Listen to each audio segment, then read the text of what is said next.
So, Malachi chapter 3. Behold, I will send my angel, my messenger, right? And he shall prepare the way before my face. And presently, the Ishi, whom you seek. And that's the time that we're in now, right? No matter where we are, if we're in the Americas, from Canada to South America, right? To Africa, right? To Madagascar, to our people in Asia that are still there, you know, in Europe. That's the desire, right? The desire to be unified again under the Most High, under His safety, under His ways. Because the ways of the world are just bad. They're abominable. No matter how you put it. Men, dressing up in dog suits, wanting to walk around like a border collie for the rest of their life, trying to transition to look like a cat's. I mean, now, these people from Google have made, you know, these memory banks, like, that you're supposed to be able to insert onto your neck, and this thing is gonna, it's supposed to download your feelings, your memories, your, who you know and stuff like that, and then you can implant that into a surrogate, like the movie Surrogate. Why? I mean, Jeff Bezos is trying to live forever. He's taking your money that people give to him when they're purchasing stuff on Amazon, and he's trying to find the cure to living forever. It's unbelievable. It's unbelievable. So that's not what I see. That's not what I want. What I want is I want to be with all of you. I want to be in a community where I know that we are like-minded. You know what I'm saying? I want to be able to come together at a class, at a school, at a temple. I don't know what you would call it, and have these lessons, and be able to speak with others, and learn. I want to be able to get up and not worry about my children, right? That they're growing up with others that are looking out for them, with others that have the same values that I have. If they hear my son's telling a lie, they're gonna correct them right then and there. If they, I want that. I don't want this. I don't want what we're in right now. I want to be able to get up and farm and study and be with my children and be able to know my neighbors and know my neighbors are like-minded, and that's only something that I think that is going to be provided. I know can be provided under us coming together under the Most High. That's what I want. I want to know that what I do, it means something in a good way, And the angel of the testimony, whom you desire, shall come to his temple. See, now that I don't know what that means. I really don't. I don't, because I have no desire for angels. My mind when it comes to this stuff, it's about the Most High. I have no, so I don't understand the angel we desire, because that's when you desire something, that seems like it's falling into, especially when it's an angel, it's going to fall into angel worship. And that's an abominable thing. So I don't get that. So like I said, if you understand it, comment, and but I just don't understand that part. Shall come to his temple. Behold, he cometh, saith the Ishi of hosts. And who shall be able to think of the day of his coming? Well, we don't know the day of his coming. That much is obvious. But we are understanding more and more, comprehending under more and more the signs of the coming, right?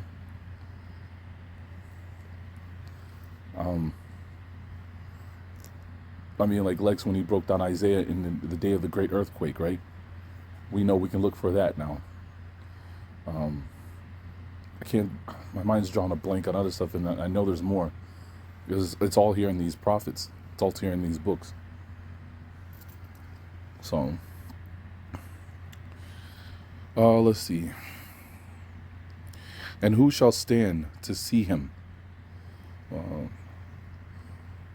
I mean, I've always imagined that that day we would be like Joshua, bowing down, because you can't look upon him, right?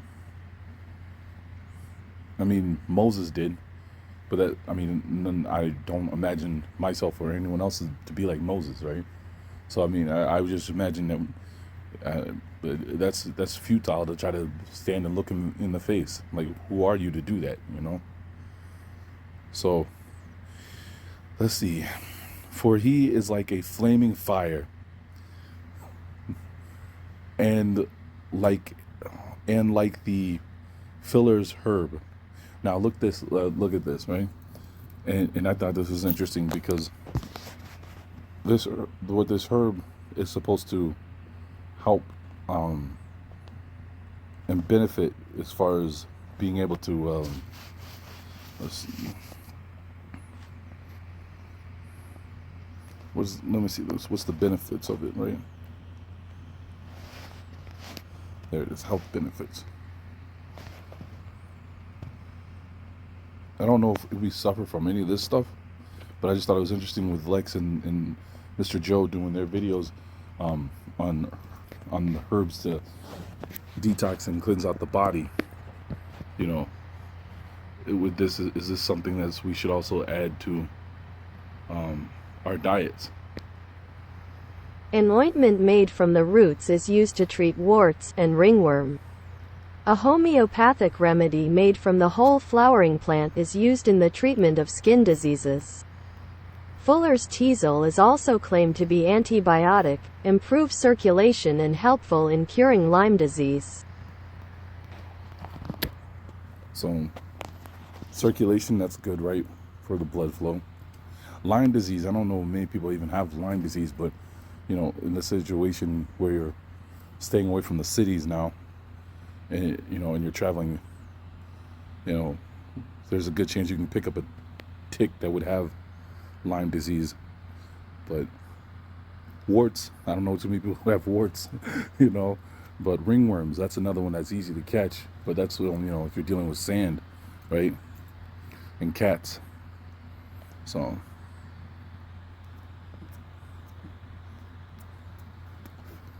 let's see.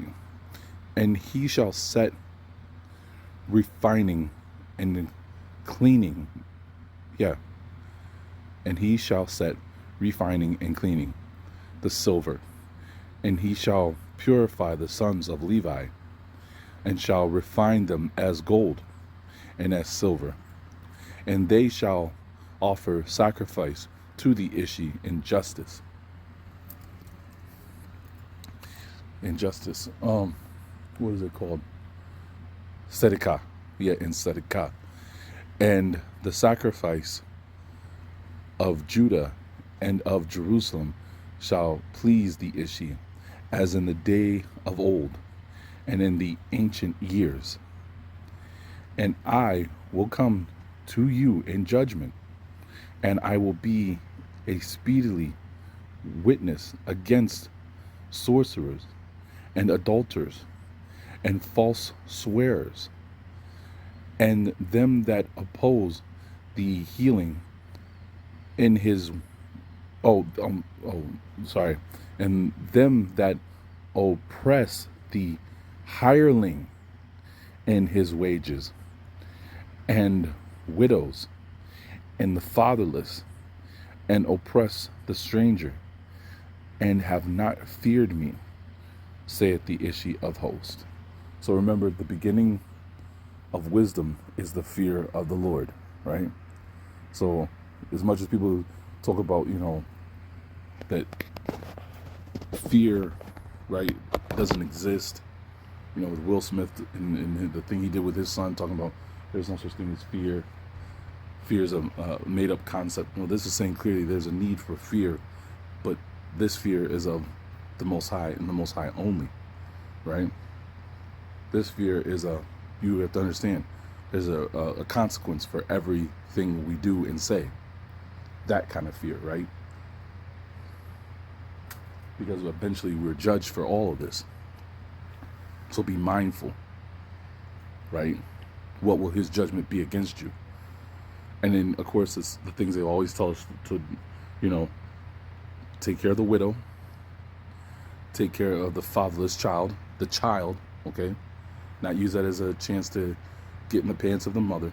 No, seriously, if a child is fatherless, be that father figure for that child as best as you can, in a righteous way.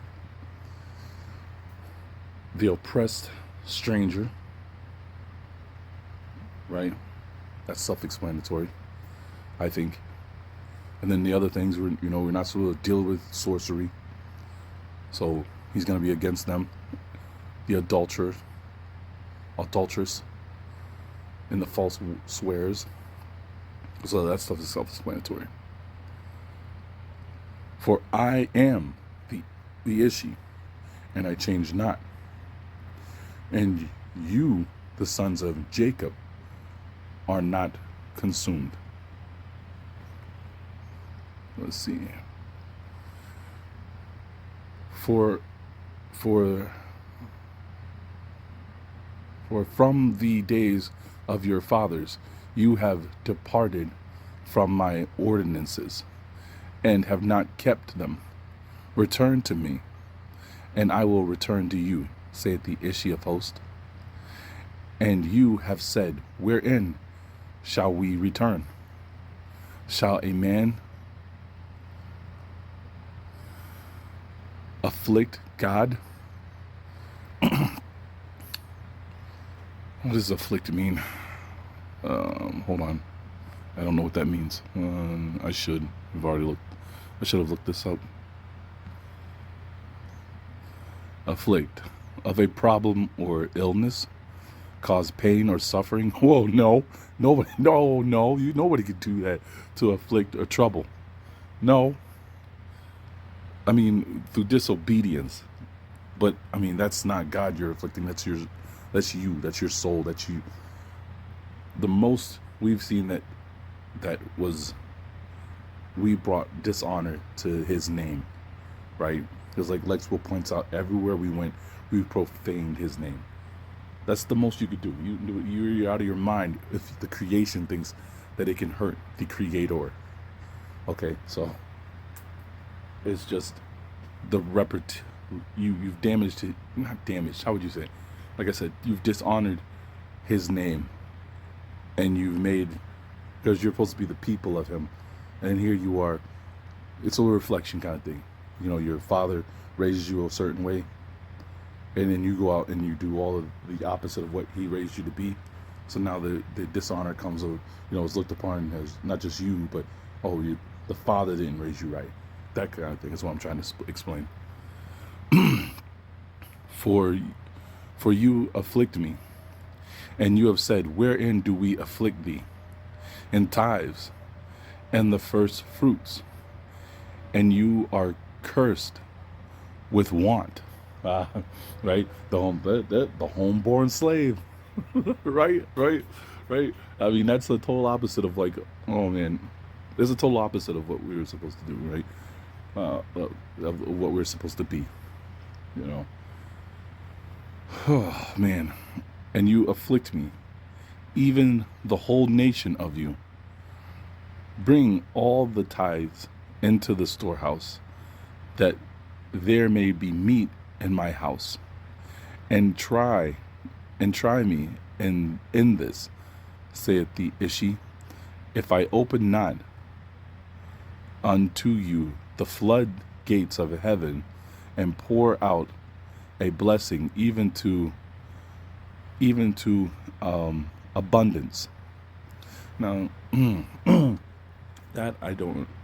that's a riddle for me, because you're saying the floodgates of heaven, meaning that if you have floodgates, that means there's water up there, right? But that's not what he's pouring out. He's pouring out blessings. So, but I mean, it's as if you do what he says to do and turn back, right? And I will rebuke you, and I will rebuke for your sake the devourer, and he shall not spoil the fruit of your land.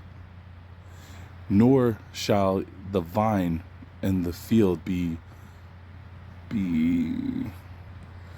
barren, saith the Ishi of hosts. And all nations shall call you blessed, for you shall be a delightful land, saith the Ishi of hosts. Your words have been unsufferable to me, saith the Ishi. And you have said, what have we spoken against thee?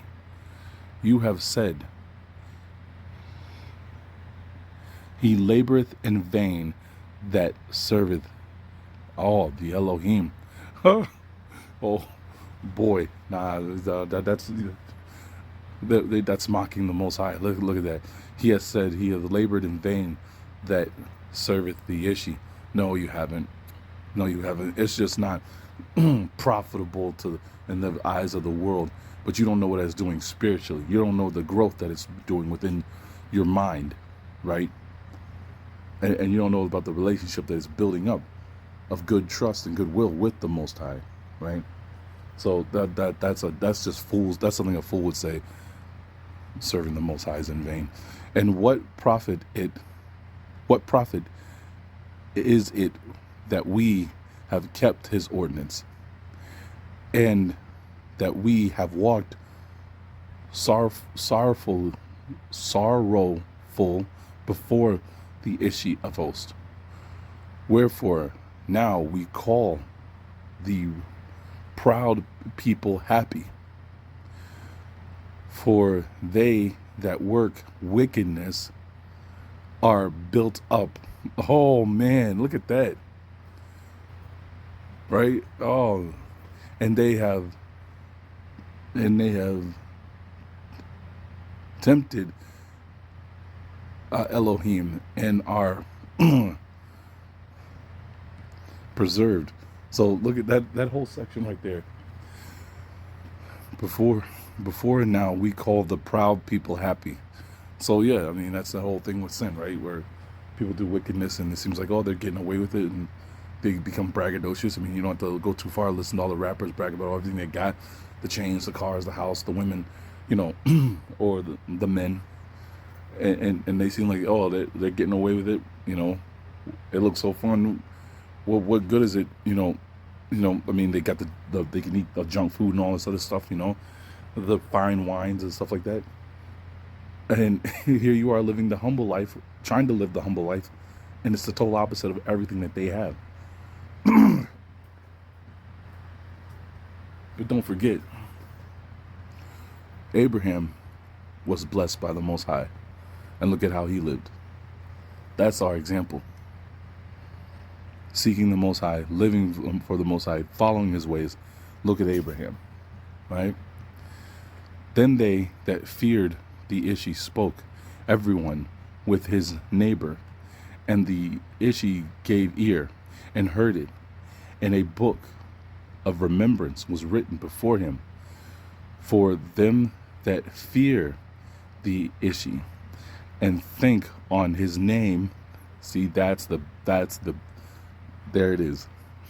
And they shall be my special possession, saith the Ishi of hosts, in the day that I do judgment, and I will spare them as a man spareth his son that serveth him.